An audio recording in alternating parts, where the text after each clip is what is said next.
Bonjour, c'est Alice. Alors aujourd'hui j'avais envie de parler de Terraforming Mars, donc le jeu ultra bien connu, et si vous connaissez pas, peut-être que cette vidéo a peu d'intérêt. Euh, et en particulier d'une variante que nous on joue pour deux joueurs, parce que donc moi c'est un jeu que j'adore, donc c'est... Moi j'y ai beaucoup joué. J'en ai fait 100-150 parties en physique, dont les deux tiers, disons, avec mon partenaire de Terraforming Mars, où on aime un peu la même chose et on a notre manière de jouer avec nos petites règles à nous qu'on a affinées avec le temps. Euh, une cinquantaine de parties ou plus dans d'autres contextes. Et j'y joue aussi sur PC contre l'IA qui est quand même vraiment pas terrible. Mais bon, ça permet un peu de passer le temps. Donc c'est un jeu que je joue vraiment beaucoup et que du coup on a un peu adapté à nos goûts, donc avec mon partenaire de Terraforming Mars, pour donc développer une variante qui correspond à la manière de jouer. Alors parce qu'on joue à deux, nous on aime bien le jeu à deux, sauf qu'il faut voir que à deux, déjà le jeu est long, alors ça nous on le raccourcit clairement pas. Il y a des problèmes pour moi, sur les cartes, l'équilibre à deux de certaines cartes qui est pas top, notamment c'est trop facile d'avoir des badges de science et des badges joviens par rapport à la distribution, donc faut refaire un peu des choses comme ça. Et en plus, comme nous, on a... Enfin, jouer des cartes c'est bien, du coup on a tendance à plutôt jouer beaucoup de cartes, on a tendance à... Du coup on a, comme on aime ça, on a aussi favorisé un peu la pioche qui engendre encore plus ce genre de choses. Du coup nous on a fait une version qui correspond à notre manière de jouer et à ce qu'on aime faire. Euh, voilà, qui dénature pas le jeu de base. Ok, c'est vraiment toujours de la construction de moteur sur son tableau de cartes, en montant les critères. Donc les critères montent un peu tard, mais ça c'est assez souvent quand on joue avec des bons joueurs. Et en tout cas à deux. Et du coup, voilà. Donc la raison d'être vraiment, j'insiste, hein, c'est pas de dire que la manière dont jouent les gens c'est pas bien, ça correspond à notre manière de jouer, ça correspond à notre config à deux. Et il y a beaucoup de choses qui... Alors, il y en a qui disent ça se mord la queue, moi je suis pas d'accord avec ça parce que j'aime bien ma manière de jouer forcément, c'est pour ça, mais on y prend beaucoup de plaisir depuis des dizaines et des dizaines de parties et on obtient un truc un peu prestable qui nous plaît bien. Voilà, je vais quand même dire deux mots sur le fait que j'adore le jeu. Moi, les premières parties, j'avais été très enthousiaste. Après, j'ai eu un petit baisse d'intérêt parce que je trouvais ça un peu basique. Et puis après, j'ai mieux compris que vraiment, fallait jouer les cartes pour bien les comboter, tout ça. Et depuis, c'est un jeu que vraiment j'adore. Je le trouve ultra addictif. On fait des choses alors j'ai envie de dire toujours différentes, mais au bout de 100 parties, on reprend quand même des axes un peu qui reviennent, mais il y a toujours plein de choix à faire dans le choix des cartes qu'on garde, dans ce qui va se passer sur la carte. Évidemment, on joue avec draft, on a renforcé le draft dans cette variante à deux. Euh, et, et de base, je suis quand même pas une mauvaise joueuse sur Terraforming Mars, j'ai joué contre des bons joueurs et j'ai gagné contre des bons joueurs. Euh, donc voilà, donc c'est pas juste parce que je suis passée à côté du jeu, c'est que ça correspond à quelque chose qui nous plaît. Euh, du coup, deux mots sur l'idée de la variante en général. Donc le gros, donc déjà c'est pour jouer à deux, ça peut s'adapter pour jouer à trois, je pense. Nous on joue à deux. La grosse différence principale, c'est qu'on va faire un draft de départ en étalant toutes les corpos, toutes les préludes et toutes les cartes projets sur la table. Et ensuite, on a un peu d'autres choses. Donc nous, on joue avec Colonie et Vénus et Prélude. On joue toujours avec les colonies, on a deux flottes par personne parce que ça rééquilibre pour nous un peu le prix des flottes, j'en reparlerai. Et on joue toujours avec Pluton parce que ça favorise la pioche et que ça rééquilibre un peu les cartes de pioche personnelles. On a banni les cartes, plein de cartes, et notamment on n'a pas voulu garder toutes les cartes que quand on les avait dans le draft, on les gardait toujours ou on les gardait jamais. On a envie d'avoir que des cartes sur lesquelles il y a ce choix en permanence. Il y a moins de que, ça, que les cartes soient plus circonstancielles que dans le jeu de base où il y a quand même des cartes qu'on garde. Voilà, après il y a d'autres petits éléments où je reviendrai un petit peu en détail. Du coup, maintenant je vais commencer à en parler un petit peu en détail. Donc le gros truc, c'est qu'on fait un draft initial. Donc on étale donc sur la carte donc 4 corpos. Alors les corpos, on les tire pas tout à fait au hasard, on les choisit pour en choisir 4 de niveaux similaires. Il y a des corpos qui sont quand même meilleurs que d'autres. Du coup, on en met soit 4 fortes, soit 4 moyennes, soit 4 faibles, de manière à ce que ce soit un peu des vrais choix. Et ça, c'est un peu une question de ressenti, on le fait totalement à la main. On joue aussi, alors là, on a joué avec plus ou moins les objectifs standards, mais on randomise les objectifs avec... bon, nous, on a des petits bouts de papier, mais je crois qu'il y a une appli qui le fait, qui propose des objectifs pour chaque carte équilibrés, objectifs récompenses. Il y a des choses que nous, on n'aime pas, j'y reviendrai peut-être plus tard, mais bon.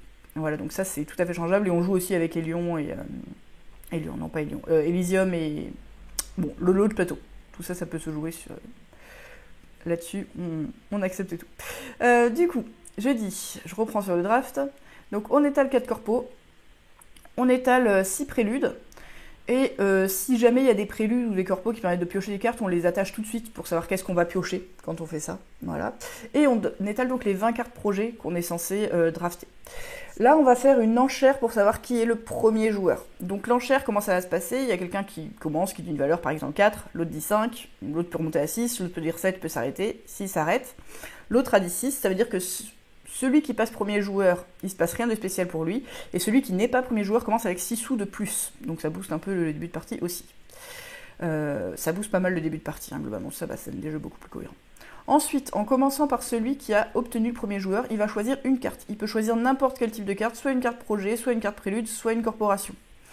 Puis c'est à l'autre de choisir une carte, puis on revient au premier qui choisit une carte. Et ainsi de suite, on alterne jusqu'à ce que chacun ait 10 cartes projet, 2 préludes et une corporation. Donc, on n'est pas obligé de les choisir dans l'ordre, on peut vraiment drafter au fur et à mesure un peu ce qu'on veut. Si on a envie de commencer par des cartes projets, on commence par des cartes projets. Si on veut commencer par des préludes, on commence par des préludes. On essaye de voir vraiment le plan de jeu qui va aller ensemble, sur lequel on va pas trop se bloquer. Il y a pas mal d'anti-draft, du coup, parce que on voit tout à fait affiché ce que l'autre a gardé en permanence. Du coup, ça permet comme ça de faire vraiment des choix éclairés, d'avoir des axes assez clairs et assez bloquables. Ce que nous, on aime bien. Donc ça, c'est vraiment le gros de ce qu'on fait, qui donne des débuts de partie qui nous plaisent beaucoup plus, parce que notamment le tirage des corpos et des préludes nous allait pas dans la version de base.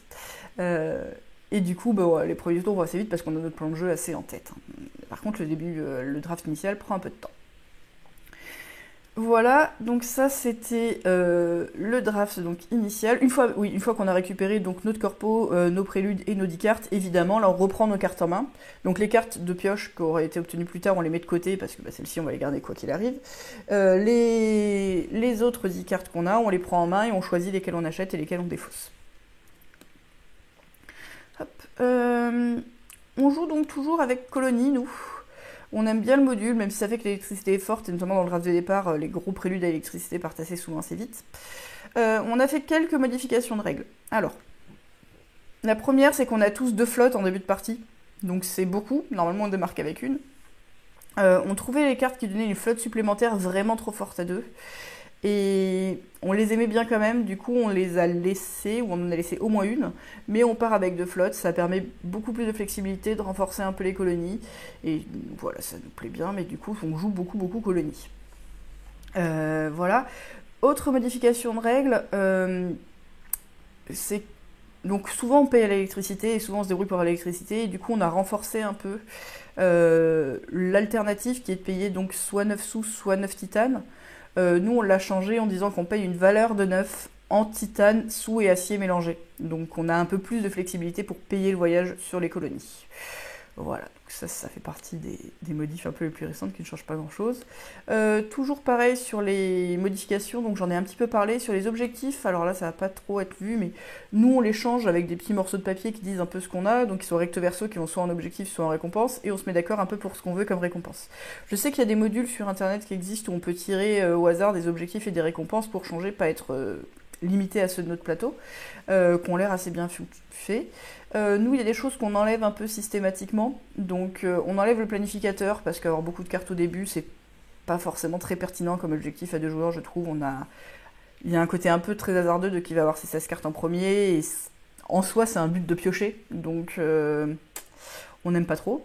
Et on vire à peu près systématiquement le scientifique, parce que le scientifique, on trouve ça très chiant à compter quand on en a beaucoup. Pareil, tout ce qui est sur les récompenses, on met très peu de choses à badge. On met assez souvent Vénus quand même, parce que Vénus, il y en a moins, ils sont plus faciles à compter, et ça renforce un petit peu Vénus, les cartes Vénus. Voilà, donc ça c'est des petits détails, mais ça c'est nos ajustements sur les objectifs et récompenses, mais globalement on choisit des ensembles d'objectifs et récompenses qui nous conviennent, qu'on a envie de jouer pour la partie. Voilà. Le point suivant, c'est que on a capé le jeu, enfin on a limité à 12 tours maximum. Pourquoi? Parce que des fois ça pouvait durer plus longtemps et ça dure pas plus longtemps naturellement. C'est juste qu'en fait, si on est génération 12 et qu'on est en train de perdre, payer les derniers coups de développement pour aller faire finir la partie, ça va nous faire encore plus perdre. Et si on est devant et qu'on a encore plein de cartes à jouer, on a stratégiquement l'envie de faire un tour de plus pour rentabiliser encore plus que l'autre. Donc il y avait un côté où personne n'a intérêt à finir la partie. Parce que ça enfonce celui qui est derrière et celui qui est en train de gagner aime bien avoir un tour de plus. Du coup, pour éviter ce truc-là où on va pas vers la fin de la partie, on dit c'est 12 tours dans tous les cas, donc même si vous n'avez pas voulu finir, vous finissez pas. En général, à 2, on joue en 11 ou 12 générations. Voilà. Avant, ça pouvait durer 13 générations, voire 14 dans des cas vraiment extrêmes. C'est trop, d'après moi. D'ailleurs, c'est un truc que le PC fait très mal sur l'IA, il finit pas les parties dans le bon timing et ça permet de faire des parties beaucoup trop longues. Et voilà. Ok. Donc ça c'est un ajustement un petit peu pour éviter l'effet bizarre de fin de partie. Pareil sur l'autre effet bizarre, qui est peut-être un peu lié à nos autres variantes qui font qu'on a tendance à vraiment monter un moteur et au fait qu'on n'est que 2, donc on partage les cartes en moins de gens que ça. Toutes les revenus, qui disent par exemple des revenus par badge terre ou ce genre de choses, on les a capés, on a limité leur revenu maximum qu'ils pouvaient donner à 10, alors 5 pour celui qui donne du titane par symbole terre, parce que ça devient un peu ridicule au bout d'un moment, et 10 c'est déjà beaucoup. Ça peut arriver avec des bonnes séries de cartes que sinon on aurait plus, et voilà, du coup on a limité ça. Limite un peu plus importante que moi je trouve à 2, donc à 2 avec colonie, je trouve que les points pour les Joviens rapportent beaucoup de points et que c'est un axe qu'on fait très systématiquement, même sans colonie sur le PC, je le fais souvent à 2, les points par Jovien rapportent beaucoup de points. Donc nous on a enlevé un petit peu de points, donc quand une carte fait 1 point par Jovien, ça va faire 1 point par Jovien moins quelque chose qui dépend du tour. Donc si on est tour 10 c'est moins 1, si on est tour 11 c'est moins 2, si on est tour 12 c'est moins 3 au moment où on finit la partie, ou au moment où on joue la carte pour celle qui rapporte des points immédiatement, parce que plus la partie dure, plus on va jouer de Jovien, et même à moins 3, elle reste bien. Donc c'est notre nombre de Joviens moins 3 qui fait le nombre de points pour la carte. Voilà, donc ça c'est l'adaptation pour les Joviens. Ensuite, donc comme je le disais, on a banni des cartes. Donc on a banni toutes les cartes qui étaient vraiment trop fortes ou vraiment trop faibles. Donc c'est-à-dire celles qu'on n'avait jamais envie de jouer. Typiquement celles qui demandent de dépenser de l'électricité pour faire un point d'oxygène et de l'acier, on l'a joué jamais. Alors je crois qu'on a gardé 1 ou 2 cartes qui ressemblent à ça, mais qu'on en a enlevé beaucoup. Et on a enlevé toutes les cartes qui sont des first pick systématiques, donc la catapulte terrestre, les alliages avancés, l'IA centrale, les techno anti-gravité qui pour moi sont réellement problématiques. Qui donnent des effets beaucoup trop forts, beaucoup trop permanents, surtout à 2. Et il y en a pas mal d'autres. Je vais mettre le lien un peu du document qu'on a fait en commentaire qui contient un peu les règles un peu plus détaillées. Mais voilà, globalement on a regardé les cartes et on s'est dit si celle-là on la prendra jamais ou si celle-là on la prendra toujours en first pick ou en second pick. Enfin voilà, quand on est en train de drafter les cartes, qu'on a 4 cartes, si c'est des cartes qu'on ignore toujours ou qu'on prend toujours sans réfléchir, elle est enlevée. Surtout que on a déjà beaucoup de cartes dans le paquet, donc c'est pas gênant pour faire varier les parties. Et justement, ça fait des trucs un peu moins monomaniaques sur certains axes. En petit détail, on a aussi boosté Hélion. Alors, hop, j'ai pas... Voilà, mais Hélion, normalement, permet de dépenser de la chaleur pour des sous. Nous, on la trouve assez faible comme corpo. On l'a changé un petit peu en disant que quand on a Hélion, chaque fois qu'on a une carte qui nous donne du revenu en chaleur, on gagne 1 de revenu de chaleur de plus. Donc ça booste toutes les cartes de revenu de chaleur et ça devient nettement plus jouable de jouer chaleur. Voilà. À une époque, on jouait un petit peu aussi avec Turmoil. Alors on avait viré les événements, on jouait que avec le Sénat sur les majorités du Sénat. C'était assez sympa, mais ça rallonge vraiment la partie. Mais pareil, ça redonne un peu de la force à Hélion. On a aussi souvent tendance à jouer avec le Thermaliste, parce que du coup, si on joue chaleur, ça permet de refaire des choses avec. Voilà. C'est un peu des détails. Je voulais juste évoquer un petit point. Donc voilà, donc là je vais m'arrêter là pour le côté règle donc, de cette variante à 2. Et je voulais juste faire une petite remarque sur les cartes. Donc j'ai fait beaucoup de parties sur mon exemplaire, il y a eu plus de 100 parties jouées. Je ne sleeve pas mes cartes, j'aime pas les sleeves. Et les cartes là, voilà, on peut voir, elles sont pas nickel, elles sont un peu blanchies sur les côtés, elles sont légèrement grisées sur le côté. On voit un peu les dernières extensions qui sont un petit peu moins grisées que les autres. Et sur le devant, elles sont légèrement sales, mais ça reste super jouables, elles sont pas abîmées, elles marchent bien, je les mélange à la main, il n'y a pas de souci. Donc voilà, pour dire que sleever c'est pas forcément nécessaire quand les cartes sont de qualité suffisante. On joue nous avec les petits plateaux plats et on joue pas avec des éléments 3D tout ça parce que nous c'est pas trop notre truc, le côté vraiment purement matériel. Et voilà. Donc c'était ma variante de Terraforming Mars pour deux, dont on a fait vraiment énormément de parties, qui reste mon jeu préféré, où on est un peu dans l'opulence de cartes et la fin de partie peuvent être un peu longues. En fin de partie, quand on s'attend un peu pour aller tuer des plantes ou autre, on se force à dire ok bah là attends est-ce que j'ai plus d'action de toi ou pas, on fait un petit point entre nous, on discute et oui bon bah ok bah tu peux me le faire ou pas, en fonction de si on est celui qui a l'avantage sur le timing. Quand on sait pas, bah, on fait les actions 2 par 2, voilà, histoire d'aller un peu plus vite. Tout ça c'est des adaptations un peu parce qu'on a nos habitudes de jeu, qu'on se connaît très bien, qu'on a notre manière de jouer. Voilà, donc je sais pas s'il y a des éléments qui vous ont paru pertinents ou pas.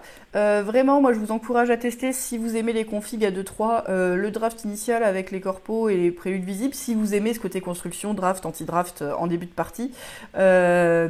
Si vous aimez pas ça, évidemment c'est pas le but.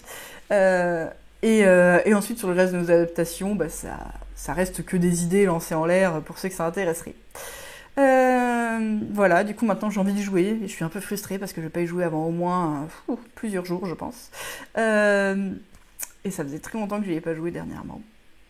Donc voilà, une petite vidéo sur... Donc j'y ai joué la semaine dernière quand même. Une petite vidéo sur Terraforming Mars, j'ai plus rien à dire et je continue à blablater. Gros bisous à tous, n'hésitez pas à faire vos remarques. Voilà, et oui on n'est pas des puristes. Et si vous avez des choses qui vous semblent gênantes ou pertinentes ou que vous avez d'autres éléments avec lesquels vous jouez, n'hésitez vraiment pas à le dire. Salut, à une prochaine.